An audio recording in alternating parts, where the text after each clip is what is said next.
All right, so today we're going to go over conventional deadlift technique. Now, technique kind of varies depending on the person, size of the body, and mobility issues, especially in the hips.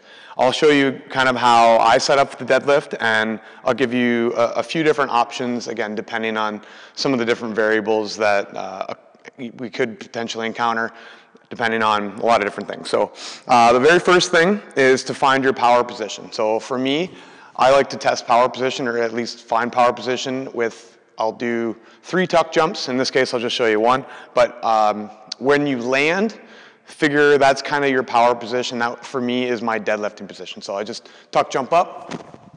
Wherever I land, so again, for me, I'm about just a little bit wider than hip width. Some people will deadlift a little bit more narrow stance. I like to go just a touch wider than hip width, and that seems to be the strongest position for myself. So I want to line up in that position. In this case, my laces are going to be right underneath the bar, and I'm going to go down and grip. I like to do a cross grip, or sorry, a mixed grip. Other people will try an overhand grip. If you are doing Olympic lifting, snatches, or cleans, the overhand grip may not be a bad option for you. For myself, I don't feel like I can pull enough weight with an overhand grip, so I like to use a mixed grip. So in this case, I'm gonna line my feet up, laces underneath the bar. I'm gonna get my hands just a little bit wider than my feet so that my arms are on the outside of my knees, outside of my calves. Okay, in this position, I wanna see if I can set my gaze about a foot away from the bar so that I can maintain a nice neutral spine. If I end up gazing too far ahead, my cervical spine gets in excessive flexion, and that can be particularly dangerous. So we don't want that to happen. So we try to fix our gaze, make a nice double chin, fix our gaze about a foot away from the bar. And in this case, I've got my hips a little bit lower than, or a little bit higher than my chest, and I don't necessarily want that either. That puts a lot of shear on the spine. So what I want to try to do is sit my hips back. I'm going to pull the bar back, and I'm going to try to sit my hips down.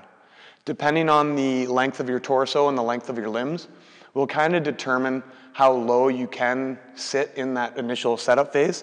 People with longer limbs will have a harder time sinking their hips down into a power position without it looking too squatty. People with shorter limbs may be able to get into that power position a little bit easier and have a little bit more of a vertical spine. So me, I got a long torso, long limbs. I try to get down to about here, fix my gaze forward, set my chin, and I want to try to take the tension out of the bar as I'm pulling myself down towards the ground with my hips. Okay, this is to help engage the lats, making my back nice and rigid.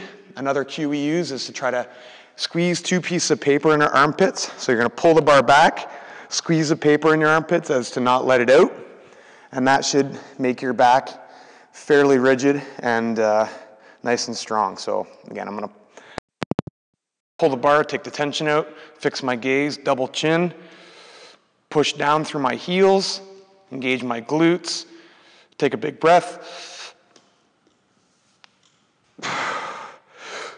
For me, I like to let that exhale go at the top, and then I'll inhale again, engage the core, go through that whole descension process.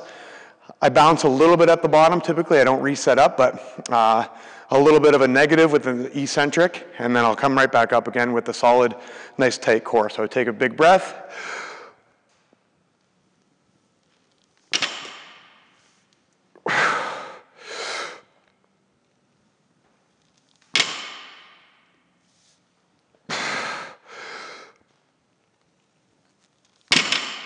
One of the main revelations that we try to encourage all of our athletes to have while deadlifting is that this isn't necessarily a pulling exercise as much as you're trying to lift the bar off the ground.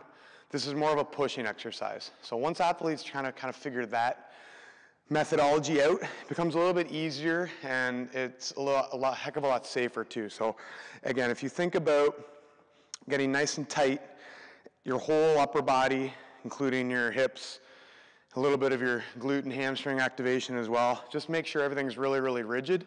Spine is in neutral, all in alignment from the top of your head all the way down to the end of your spine and your lumbar. Okay, this is really, really, really important to make sure that everything is in alignment, and then drive those heels down and stand up. So I think of it as more of a pushing movement. I want to drive my heels down on the ground and try to fire up those hamstrings as much as possible, and just make sure my upper body is really, really, really tight and uncompromisable. So again, think of it more of as like, get tight and just stand up and push.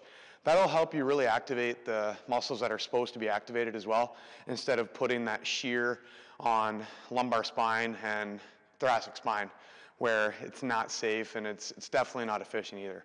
So keep that in mind. Deadlifts are pushing exercises, not pulling exercises.